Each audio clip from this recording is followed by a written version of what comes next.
गुड़गांव के सतपाल फौजी नकबजन गिरोह के सदस्य कनाडिया पुलिस की गिरफ्त में। मुख्य आरोपी के विरुद्ध कई राज्यों में बैंक डकैती सहित 40 से अधिक अपराध पंजीबद्ध।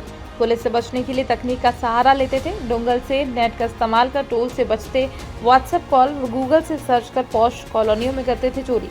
राजस्थान व हरियाणा से चोरी करने बिना नंबर की i10 न्यूज कार से आते थे आरोपी।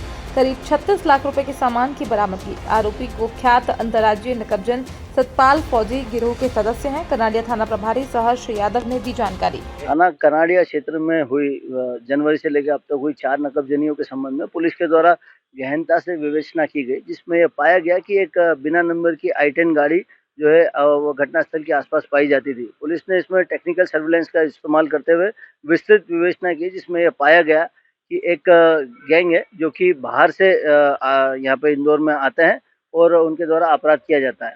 जब इस प्रकार की गैंग के संबंध में डिटेल में इन्वेस्टिगेशन करके हमने ट्रैक किया, तो इसमें पुलिस को एक आरोपी को पकड़ने में सफलता प्राप्त हुई, जिसके कब्जे से अपराध में इस्तेमाल होने वाली क्रेटा कार, उसके अलावा जो आरोपी के द्वारा चुराए गए सामान है, उसमें सोने चांदी के जेवरात और अन्य चीज़ों को बरामद किया गया है। निश्चित रूप से इनको पकड़ना बहुत मुश्किल था, क्योंकि ये जो गैंग था, ये इनकी मोडस ऑपरेंडी बड़ी ही फिल्मी अंदाज की रही थी, जिसमें कि ये अवॉइड टोल करके आते थे, जिस प्रकार से इनको किसी भी टोल नाके के सीसीटीवी फुटेज में कैप्चर नहीं किया जा सकता था।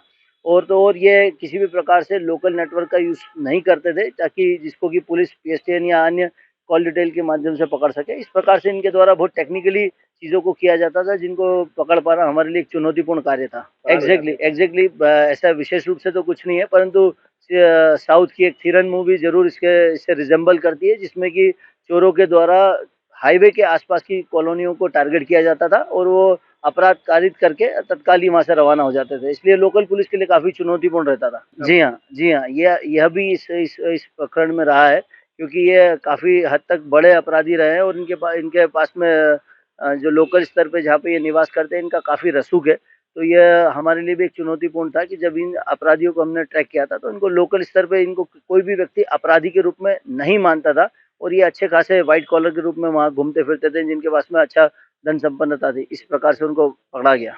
देखिए, ये पुलिस को गुमराह करने के लिए जब भी अपराध करते थे, उसके बाद में विपरीत दिशा में ट्रैवल करते थे।